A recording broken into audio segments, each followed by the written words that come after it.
Hi, everyone. I'm here with Chris Muse, and Chris is a huge part of the Awake community, and she's going to be at an upcoming pop-up that's coming up. And what Chris Muse is all about is she's a somatic sex educator. But even before that, what's most important in relationship is what she's an expert in is all about relations and intimacy. So she's a relationship and intimacy guide.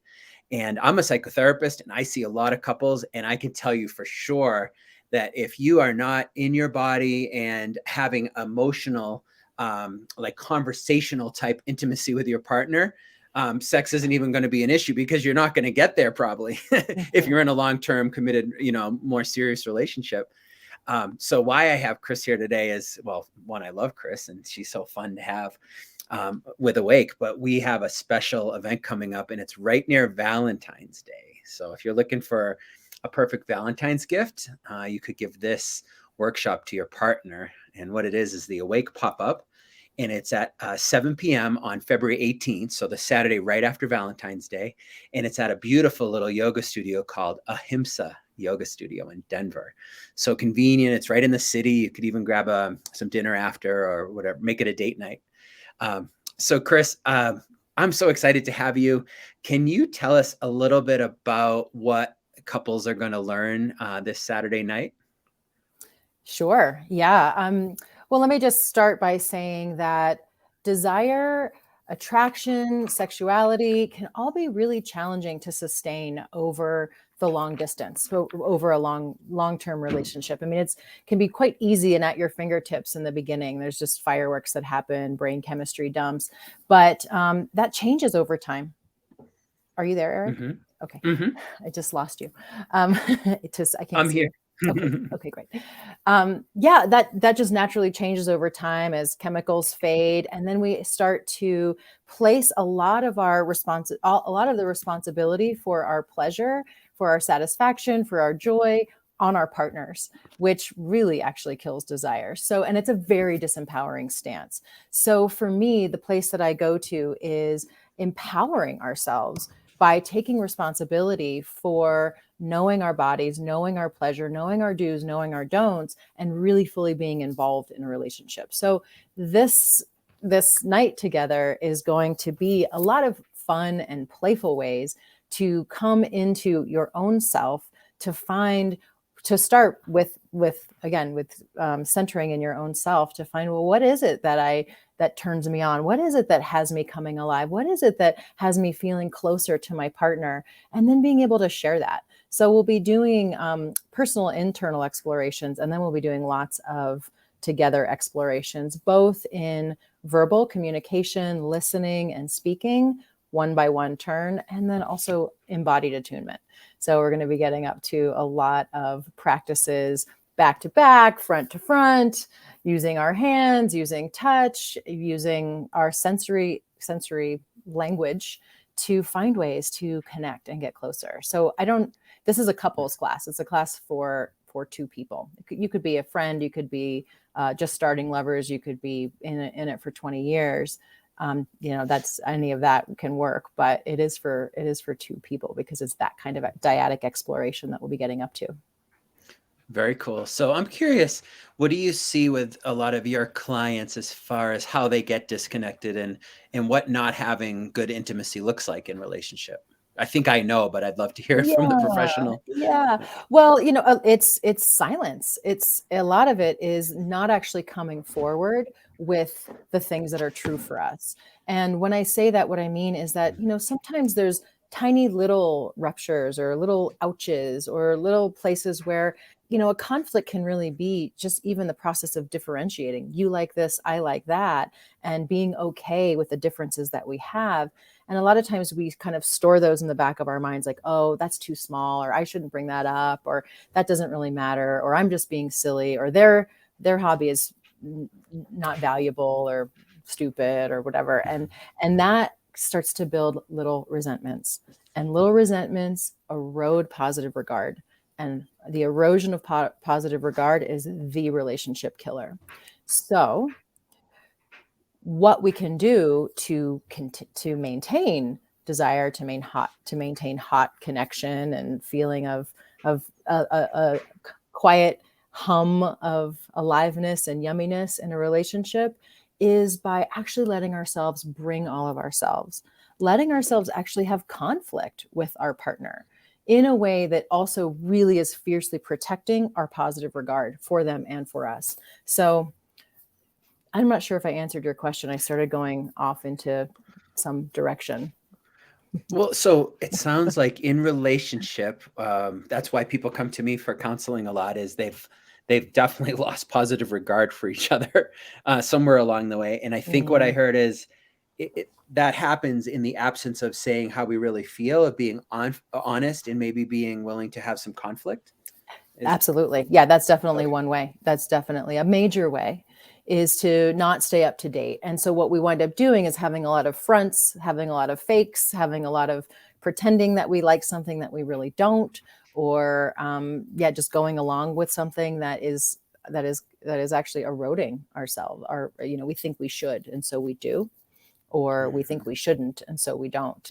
There's the other side of that is actually not coming forward with what it is that we actually want and desire, because what if it's weird? What if we get rejected? What if it destabilizes the relationship? And so we hold parts of ourselves back, the bright parts and the shadow parts. And for me, to me, it's bring all those parts out into the light.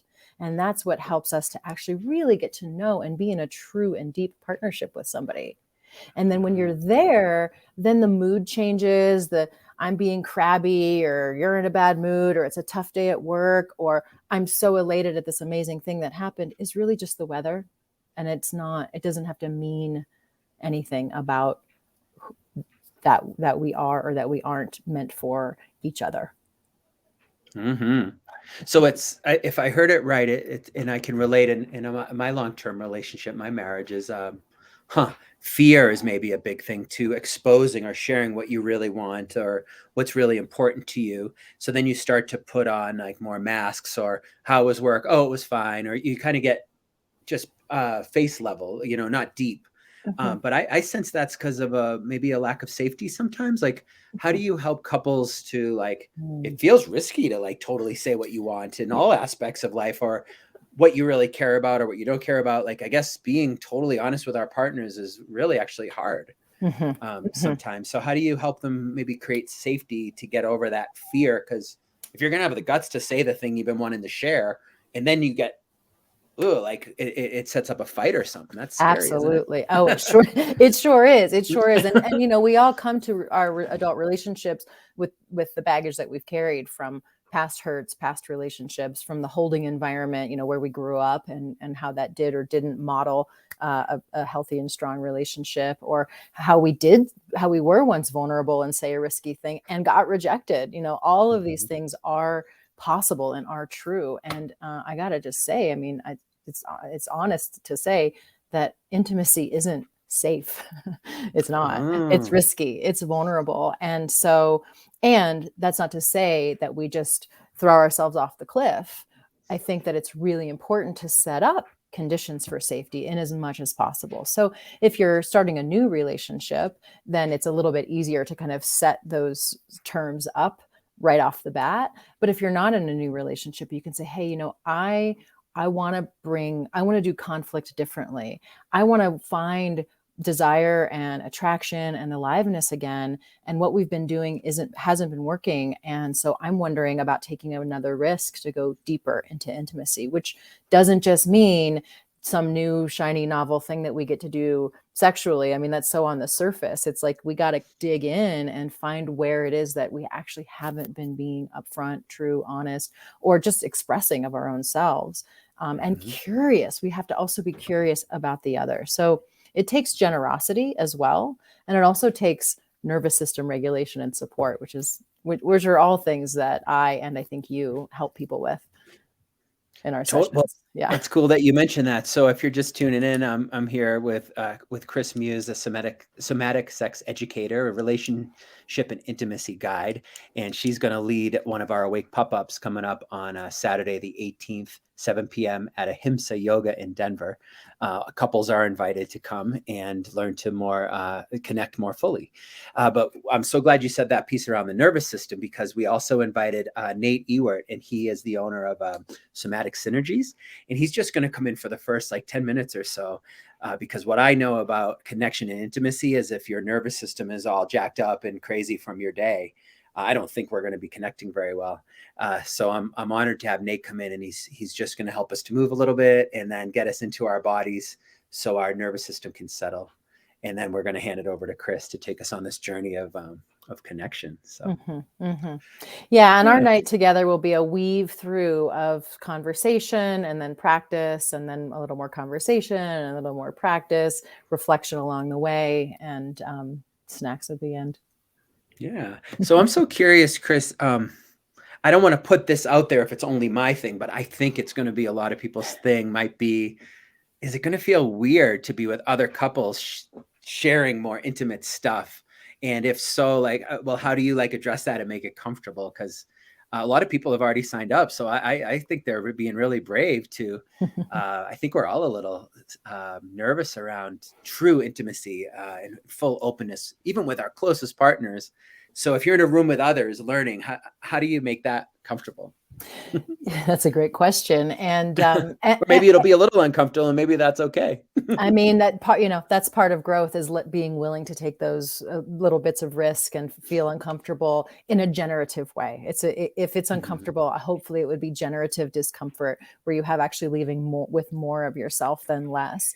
And one of the reasons why we designed this class for couples is so that the more intimate pieces, the more intimate places where we're going to share is in the container of your partnership. So there's not going to be okay, partners, switch it up, and tell other people what it is that makes you come alive, or whatever. So I'll definitely do general, like I said, guiding, instructing, having some conversations, and people will definitely be invited to put their voices into the room, to share their experiences in a more broad-based general way, or to bring their questions. But when it comes time to practice, it's going to be just the partner that you came with.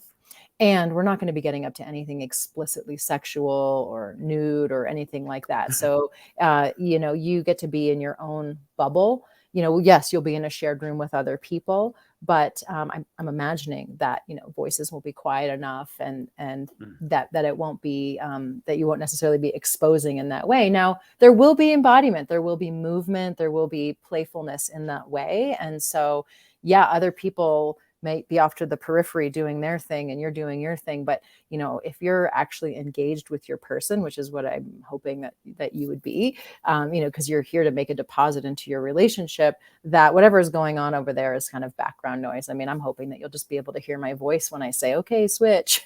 Because maybe you'll be so engrossed in it that you won't even really notice the rest of the room. Okay. Well, I do know that the room is going to be very sacred and peaceful and quiet. Nicole Naylor is donating the space for the night at Ahimsa Yoga. Beautiful spot. And I've done some couples work where, you're in the big group for the general learning and some general practices, but then you always break up with your little partnership to do your work, and then you kind of come back. Yeah. You're safe in your own little pods, Absolutely. And that's, setting the container is an important piece. You had asked a question before about, well, how do you make that safe, to share with your partner? And I would say that, for our program that we're doing, we're definitely going to be setting a container. But even in that microcosm, when you're home, when you're wanting to do things a little bit differently, when you're wanting to bring in a conversation that might be hard for you to speak to, or that you might imagine might be hard for a person to receive, it really is also important that you set a container like, hey, I'm wanting to talk with you about something that's meaningful. Can we set a time, or is now a good time? Get buy-in, get permission, and also front load. Like, hey, this is a little bit scary. This is a little bit vulnerable. I'm introducing something new into our system that has never been introduced before. And so doing that, setting it up in a good way can help the response to be generous, if not agreeable. Like I might say something and have a request to my husband, and he might say, yeah, I'm not really interested in doing that, but thank you so much for bringing your desire to me. There's a disarming quality when we actually set up the conversations before they happen and get permission to even have them. Me barging into the room and saying like, I'm unsatisfied with this, like what's going to happen? Hackles are going to go up and positive regard is going to go down. Got it. Well, I just learned something fun this morning. A good way to put it is, if people are kind of on Hell Island in their relationship, how do we get them to Heaven Island? So I just am curious. So if people are watching this, we have a few spots left for next Saturday and they want to sign up for this intimacy experience. What are they most likely missing out on in their relationship on Hell Island? And how can they come over to Heaven Island? So what's it gonna like? What's going on that's missing, and what are they going to get out of this? I guess. Well, what I would say is that the couples who are going to come and get the most out of this experience are going to have some level of willingness and wanting to make a deposit into their relationship to add life and to add to the wellness that's already there. This is definitely not going to be an environment to dig in the mud and to rehash old things and to work on the issues. This particular program, because it's a group thing. And I mean, I've done observation experientials with a bunch of different couples in the room, and it gets super intense. And that's not what this is. This is designed to be, fun and light. And so, for me, making a deposit like this could also open up the opportunity for a tougher conversation another night. I mean, I wouldn't recommend that you take the high and go right low as soon as you leave, but setting Heaven Island up by making deposits, by saving up, by going to it, by dropping in moment to moment, can really help you start to reside more there. And, what I would say is going to really help people reside more there is for them to actually take responsibility for their side of the relationship.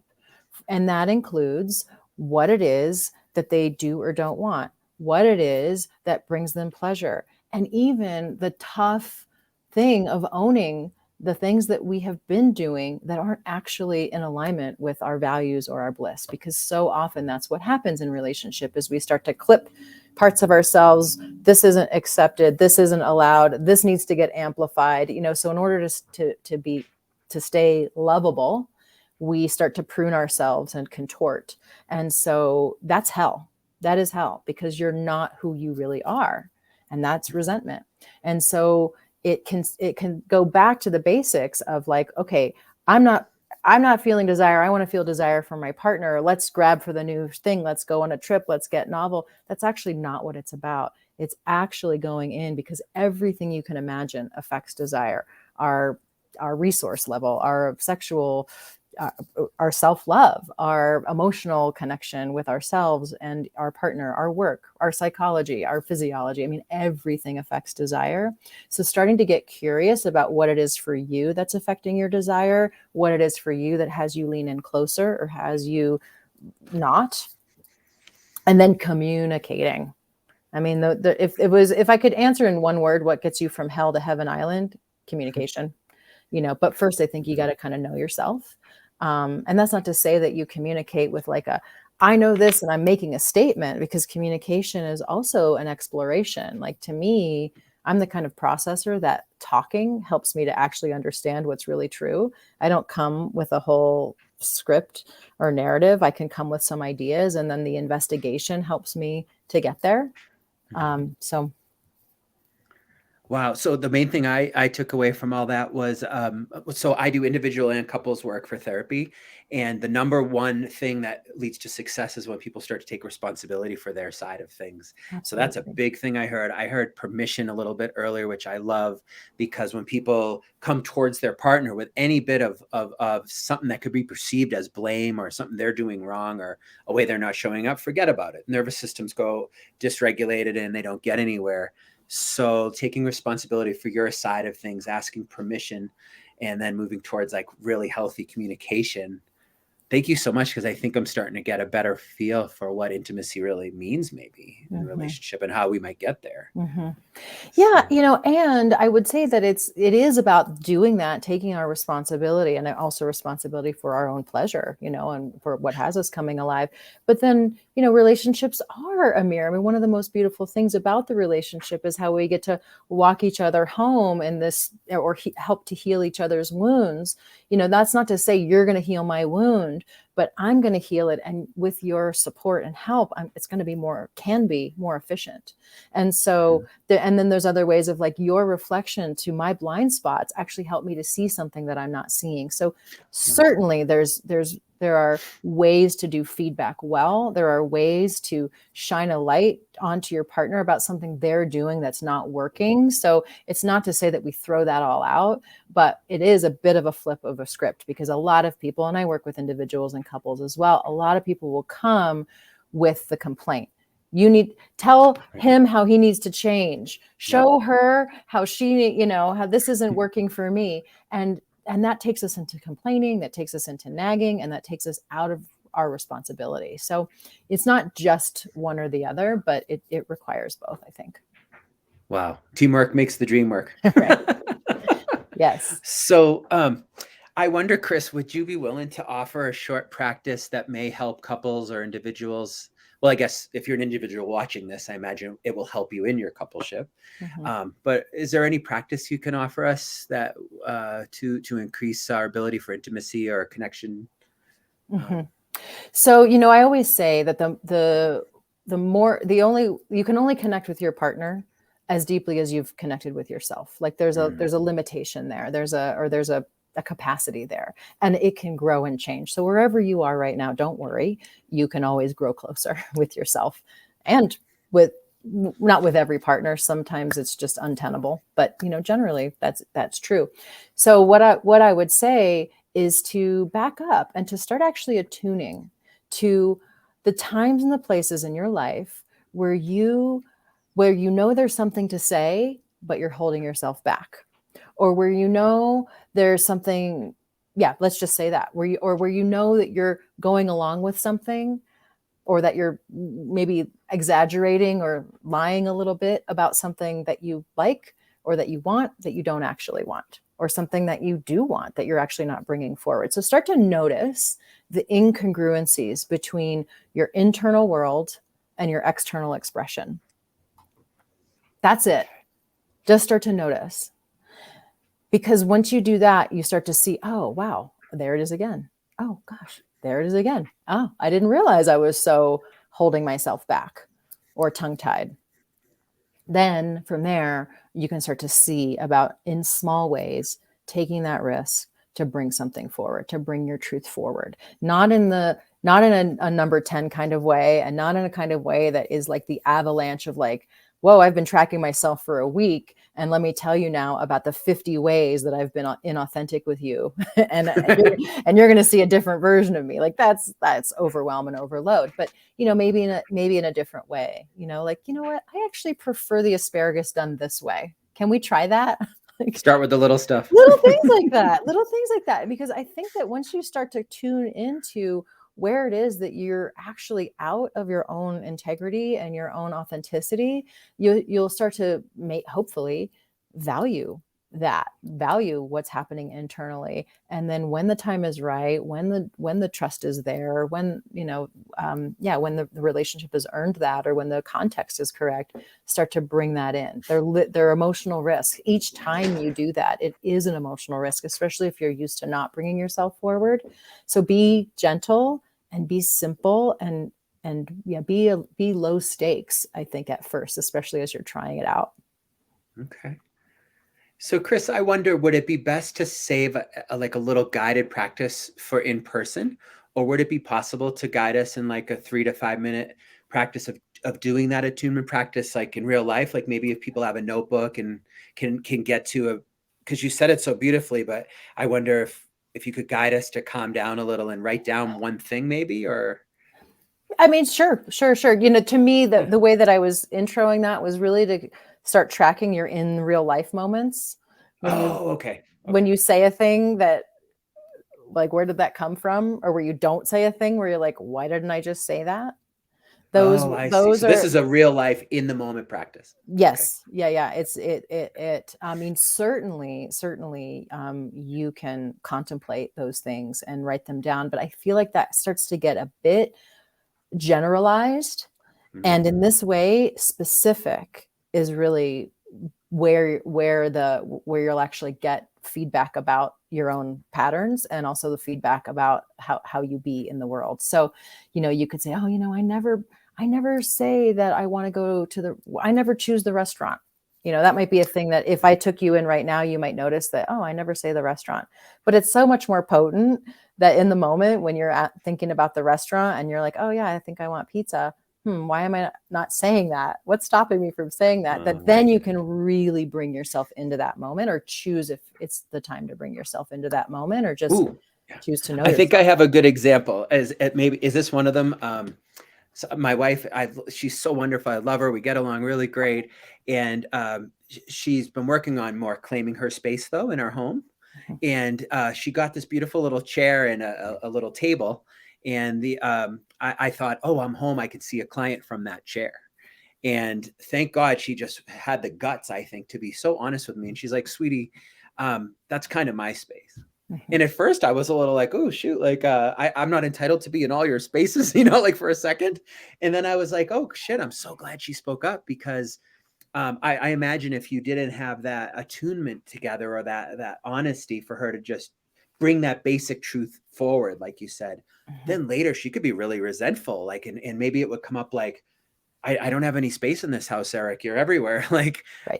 I'd rather know up front. Is that kind of an example? It's 100% an Okay, example. sure. And I want to just speak to, that was an emotional risk for her. That was a Big time. risky move for her to do. And oftentimes when we have those expansions, taking that risk, a contraction follows. There might have even been a moment, whether she said it or not, of like, a regret, like, oh my God, am I allowed to say that? Or like, oh, I just cut him off from a place. It is his house too. Like, was that okay? Like, we will have that happen. So you can expect that will happen as you take emotional risks, because there's a tension there. There's a growth tension. But again, let's call it generative discomfort. But 100%. And that's the process of differentiation, because yeah, in some ways, that union that you have with your wife, you've made this union of there's an us where we are together, and that is, the trajectory of your life.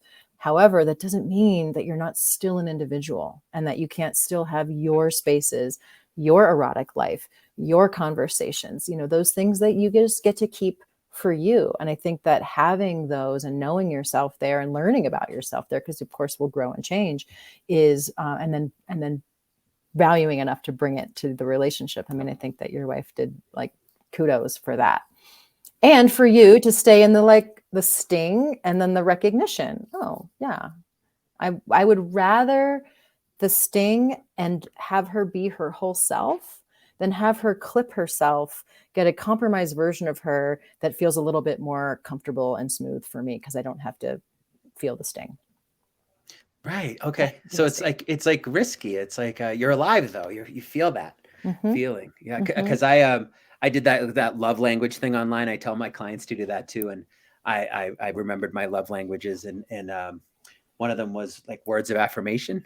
mm-hmm, And I felt really like kind of shy to admit it, that I would like a card or a letter once in a while, because mm-hmm. that's not how her love language is. So I had the guts to mention that. And then like it was a long time later, but she wrote me the most beautiful card when I was having a hard day, and it hit me right here. And I'm so glad I had the guts to speak up, because I did feel really vulnerable to admit that. Because you think I don't know, I think like most guys would just want like physical touch or something, but Right, right. but it was so good, So I guess we have to be brave, and that's maybe part of the training we're going to get on Saturday. Mm-hmm. Yeah, yeah, Yeah. there is some of that. Like I said, it's going to be light. I mean, we're going to definitely keep it on the positivity scale here, Yeah. because again, it's to go into something that's not that in a group can just devolve, and then people aren't getting what they came for because their issue isn't their issue. Um, so yeah, we will be taking some risks. We'll be stepping outside of the box and doing things that are a little bit different from how you might normally do your home life. Mhm. But it's going to be safe, it's going to be guided, and you don't have to come up with the ideas on your own, because that's another thing too. Sometimes people are like, I want to try something different, but I'm shy to know what to do or to introduce something if I do know what to do. So you can just let me handle it, and for 2 hours that night, you know, and just see what kind of spark might come alive. Awesome. Well, if you've made it this far in the video, I know that you're really curious about this. So please join us on February 18th. It's a Saturday night, right near Valentine's Day on purpose, Ahimsa Yoga in Denver, 7 p.m. for the Awake Pop-Up with Chris Muse, Igniting Intimacy. Right. And I can't wait. And I can just reaffirm one more time that every couple and most individuals I work with, the one thing they seem to want the most is a deeper connection with their relationships. We all would just want that heartfelt connection. And we're going to give it to you with Chris Muse. So teach you how to do it. Yeah. Anything I missed, Chris? Or I think we covered a lot, actually. So yeah. Awesome. Well, thank you for your generosity of time, and we'll see you in a Saturday the 18th for this beautiful night. All right. See you there. Bye. Thanks, Chris. Bye, everyone.